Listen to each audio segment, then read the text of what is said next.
Muy buenas noches, soy Lindsay Larreinaga. Es un gusto saludarlos en un programa más de Modernización en Marcha. Daniel, ¿cómo estás? Muy bien, Lindsay. Queremos presentar en este programa el resumen del Foro de Administración Pública y Desarrollo, precisamente realizado por el Sistema de Naciones Unidas en el marco de la celebración del Día Internacional de la Administración Pública, constituido cada 23 de junio, Lindsay. Así es, Daniel, y quiero comentarles, amigos televidentes, que el equipo de Modernización en Marcha se trasladó a un hotel capitalino, precisamente para poder presenciar este foro tan importante. En este momento los dejamos con el resumen de este foro. Bien, hoy nos acompaña la señora Sandra de Barraza. Buenos días y bienvenida. También nos acompaña la señora Ena Núñez. Bienvenida. William Pleites, un placer contar con su presencia. Y Antonio Morales Carbonell. Comencemos hablando acerca de las características. ¿Qué características, a su criterio, debe tener una administración pública para que sea profesional en un país? Puede participar quien quiera.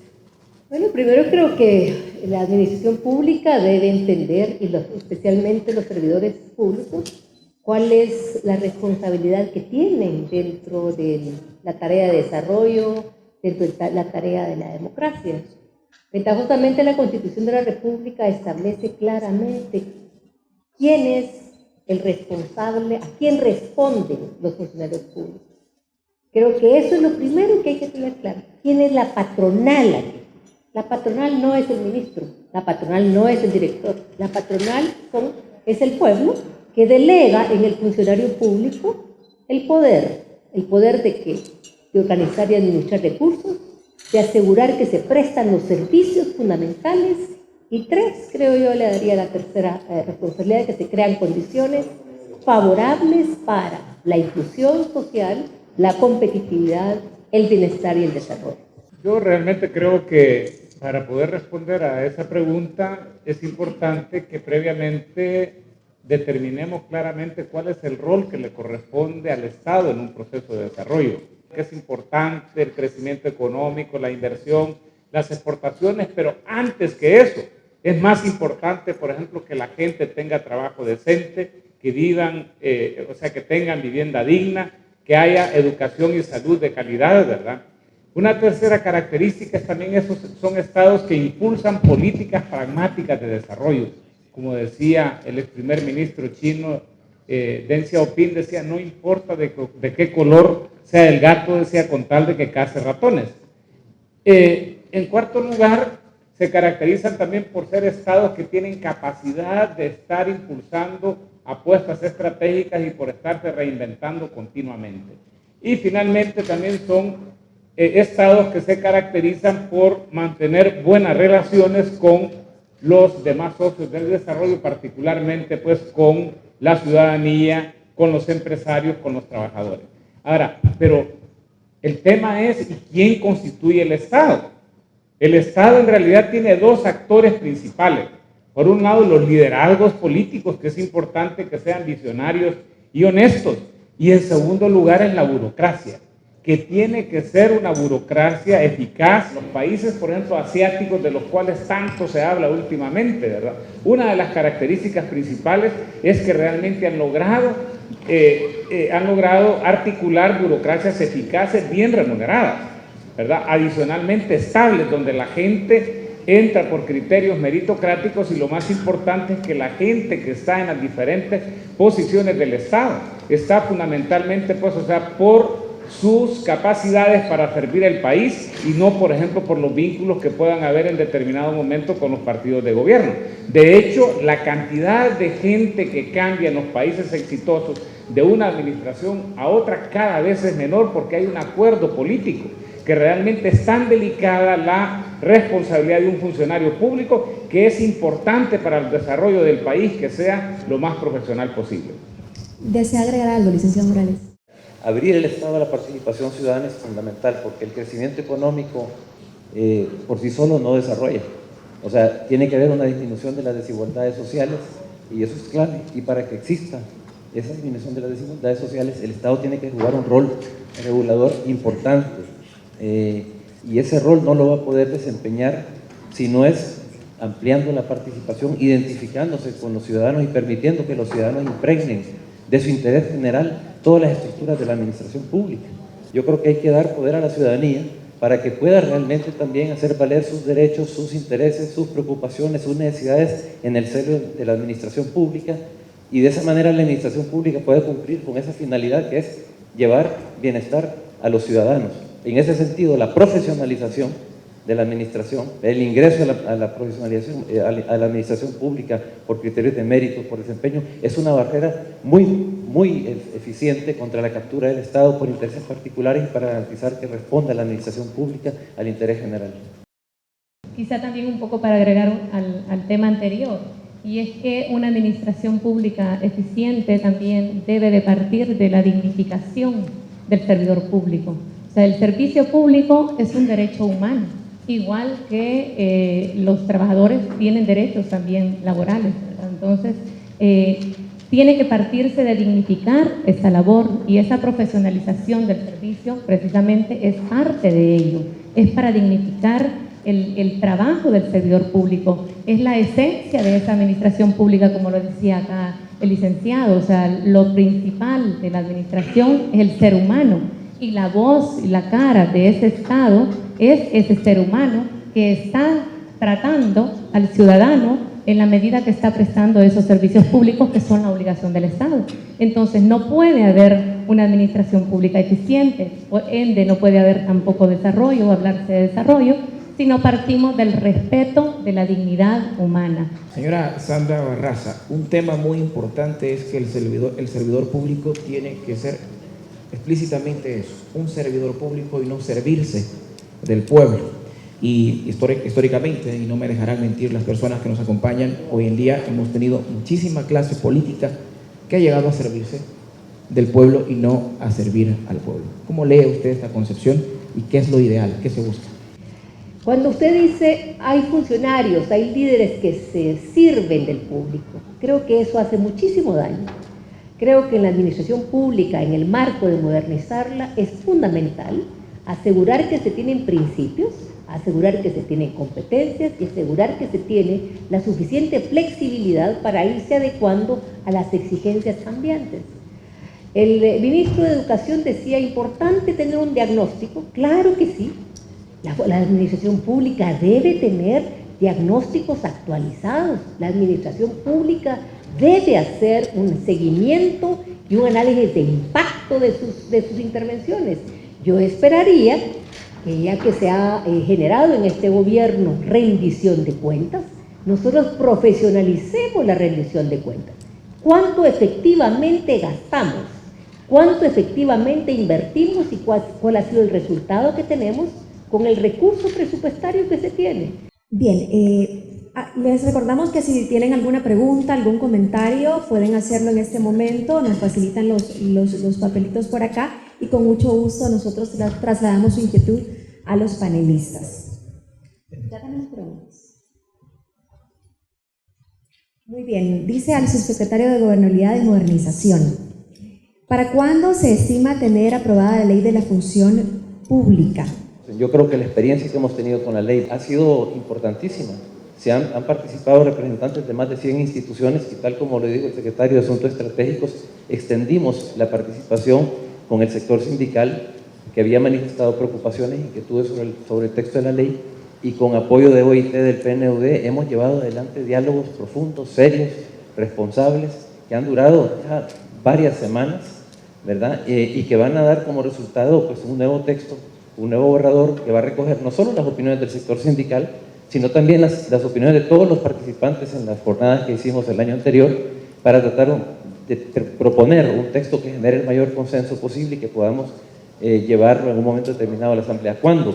Miren, pues, lo ideal sería poderlo hacer este año, ¿verdad? Y esa es un poco la apuesta nuestra, tratar de terminar este texto y socializarlo con todos los actores que participaron en las consultas, porque creo que en eso consiste un ejercicio democrático y participativo, devolver realmente esos resultados, ver por qué se retomó tal propuesta, por qué no se podía retomar la otra, y sobre esa base poderlo proponer primero a la Secretaría de Asuntos Jurídicos de la Presidencia para que lo revise, y luego pues a la Asamblea Legislativa. La meta es poderlo hacer este año, pero repito, esto va a depender mucho también en la medida en que los ciudadanos también se apropien de todo esto. Muy bien, y aquí hay una pregunta que creo que tiene que ver con algo de que usted mencionó, su secretario, y es la representatividad se legitima a través de la democracia participativa. ¿Qué piensan de la participación ciudadana en la gestión pública? ¿Quién me puede responder esto?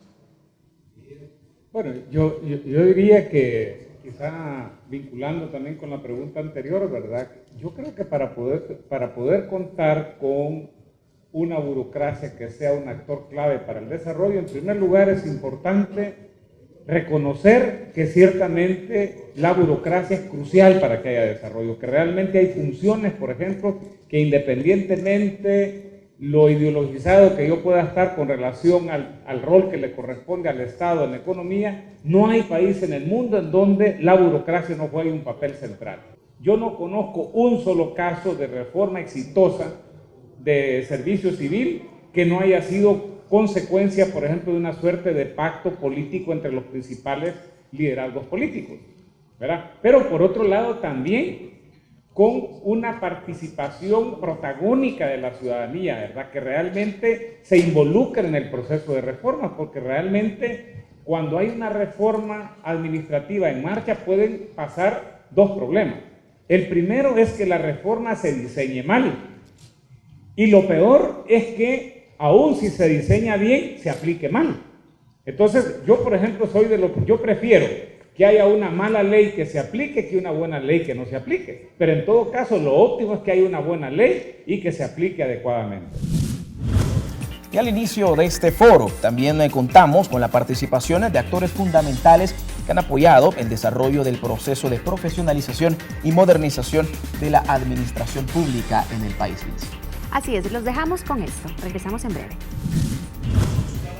El pasado 25 de junio de 2013 se realizó el Foro Administración Pública y Desarrollo, organizado por el Programa de Naciones Unidas para el Desarrollo, en el que se debatió sobre el rol de la administración pública en las estrategias de desarrollo y el rol de la ciudadanía en la mejora de la administración. El representante en El Salvador del PNUD, Robert Valen, habló sobre el apoyo que se ha brindado al fortalecimiento de la administración pública.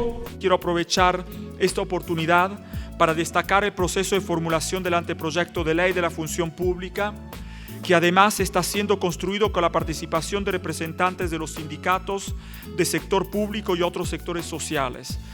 Para nosotros como Sistema de Naciones Unidas ha sido no solo un gusto y un deber, pero nosotros consideramos que es una gran oportunidad el tema de la profesionalización de la función pública. En finales de cuentas, muchos de los problemas y de los déficits que los países enfrentan y que El Salvador enfrenta en su administración pública están vinculados con una falta de articulación de un marco legislativo moderno que amarre la función pública a un sistema meritocrático. Por su parte, el asesor técnico principal de la OIT en el país, Fernando García, se refirió al papel de los funcionarios públicos. Los funcionarios públicos están al servicio del cumplimiento de la ley y por tanto se les debe pedir objetividad y no discrecionalidad en la toma de decisiones. Tan importante como el instrumento legal que se debe tener para regular a los recursos humanos es la necesidad de que en la actuación pública se responda al principio de legalidad. Ello brinda seguridad jurídica y al mismo tiempo genera una confianza y una legitimidad en los ciudadanos. El secretario para Asuntos Estratégicos, Ato Asbun, abordó la importancia de modernizar la administración pública. Modernizar la administración pública, con toda sinceridad, nosotros estamos comprometidos con la modernización, por eso se creó un mecanismo que contribuya, no digo que lo va a hacer, pero que contribuya a a modernizar la administración pública.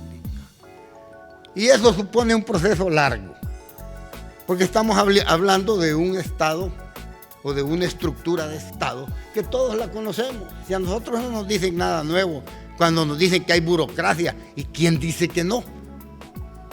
Es negativa incluso, no lo dicen. una expresión. Cuando se habló de la conformación de la propuesta de ley de la función pública, hubo temor. A pesar de que nosotros no hacemos leyes en el escritorio, consultándolas. ¿Quién las hace? Ustedes.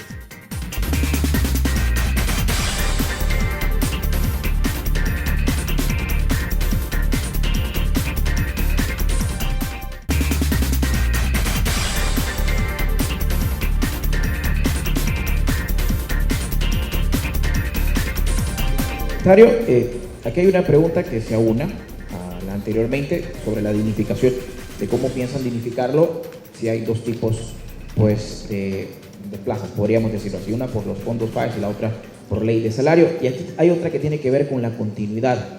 Platicando con uno de los representantes sindicales, me manifestaban su temor acerca del proyecto de la ley de la función pública, porque se podría interpretar que un reordenamiento significaría un despido.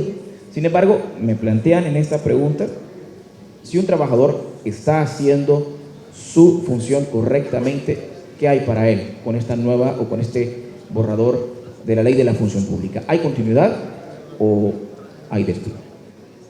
Precisamente lo que busca este proyecto de ley es dar estabilidad para aquellos cargos que son esenciales y que permanentes en la administración pública. Usted me preguntaba si se podía dignificar la labor del servidor público con estas dos formas de contrato. No son dos, son tres o más, ¿verdad? Son varias.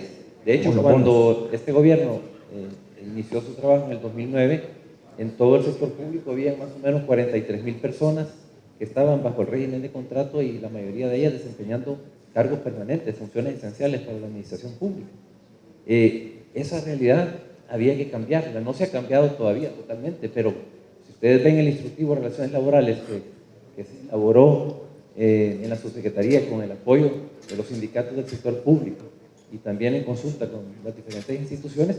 Lo que se pide en ese instructivo es que se examine aquellos puestos que son esenciales para el funcionamiento de la administración pública y que se trasladen a ley de salarios para que tengan estabilidad y puedan desarrollar una carrera administrativa. Eso es lo que se ha hecho, ¿verdad? Y yo creo que no puede haber dignificación si no se le da estabilidad y si no hay respeto de los derechos laborales dentro de las instituciones.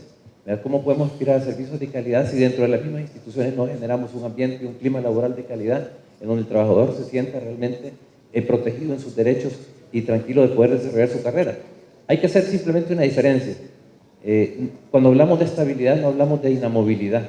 La estabilidad está realmente condicionada al cumplimiento de los resultados para los cuales se nos ha contratado. O sea, no puede que exista estabilidad para alguien que se sienta, se cruza de brazos y no hace nada en la administración pública. Y defender a un trabajador de esa naturaleza creo que sería un error tremendo. O sea, yo creo que la estabilidad debe de ser garantizada frente a cualquier otro tipo de presión. Que yo no soy de tal partido, que no pienso igual que mi jefe, que yo tengo que tener derecho a pensar, a expresarme libremente, ¿verdad? Mientras yo no cometa faltas graves y desarrolle mis funciones, tengo que tener tranquilidad y estabilidad en el desempeño de mi trabajo. Eso es lo que busca la dignificación del trabajador, lo que busca la profesionalización, hacer realidad el derecho de los ciudadanos de este país y las ciudadanas a ingresar a los cargos públicos sin discriminación alguna. Estamos hablando entonces de evaluación de desempeño, buenas prácticas de reclutamiento y selección de personal también en este caso. Definitivamente.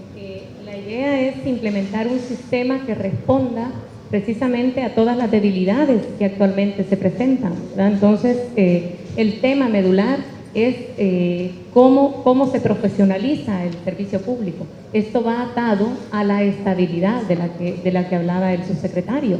No puede haber profesionalización, no puede haber carrera administrativa si no existe estabilidad, porque entonces cada cierto tiempo se está renovando la plantilla y se pierde todo este esfuerzo que se ha realizado.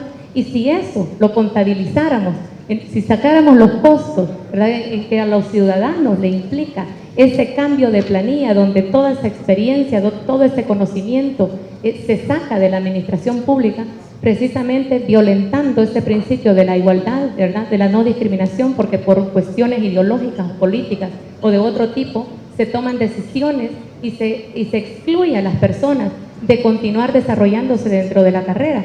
Eso es un costo enorme para el Estado y para los ciudadanos, que debería de identificarse, y eso nos convencería más de la necesidad de realmente de dignificar esa labor del servicio público a través del servidor público. ¿Y cómo se dignifica eso? Respetando sus derechos, garantizándoles su estabilidad y, claro, si hay alguna situación en la que el servidor público no cumple con sus responsabilidades para las cuales ha sido contratado, pues entonces también tienen que haber procedimientos que garanticen el debido proceso y no tampoco sean sujetos de arbitrariedades para salir, ¿verdad?, de la administración pública.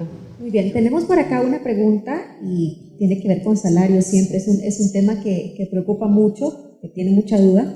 Dice de la siguiente manera: en la nueva ley de la función pública debería contemplar una indemnización justa a los servidores públicos, ya que es un mandato de la Sala de lo Constitucional, nos dice.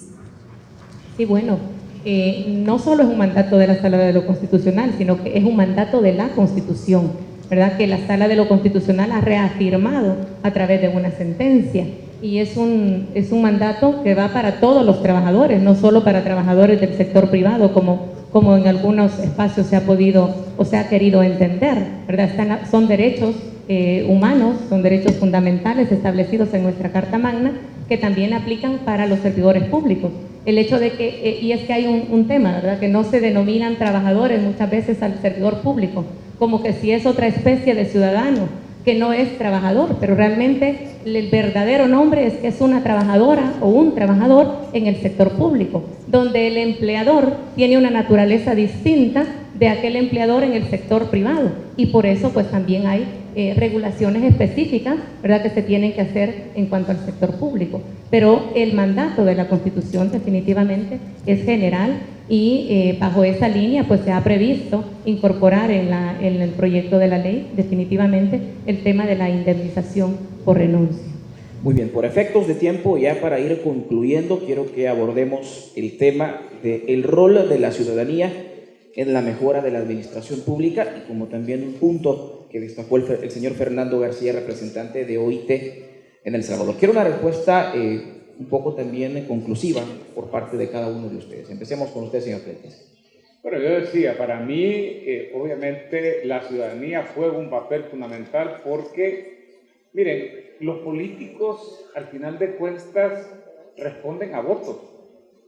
Y los votos van a responder, sobre todo si están en línea con una modernización o con la construcción de una administración pública eficiente, van a requerir definitivamente que la ciudadanía conozca claramente cuáles son los intereses que están en juego en el desempeño de la burocracia.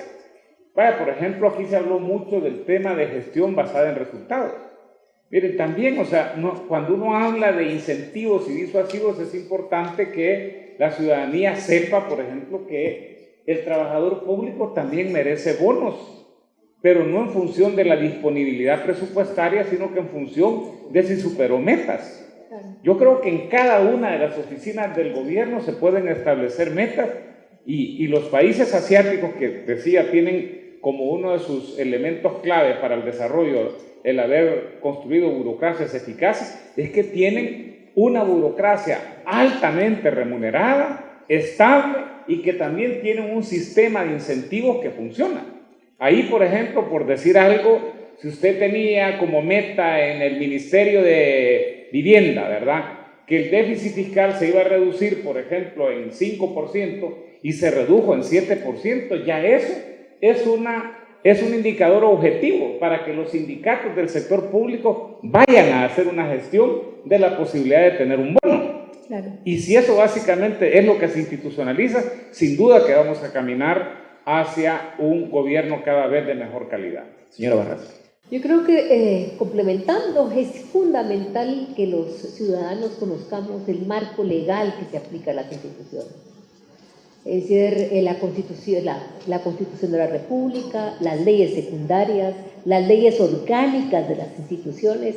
Mire, por puro ejercicio uno puede revisar cuáles son las atribuciones y se pregunta, ¿y cuándo ha hecho esto?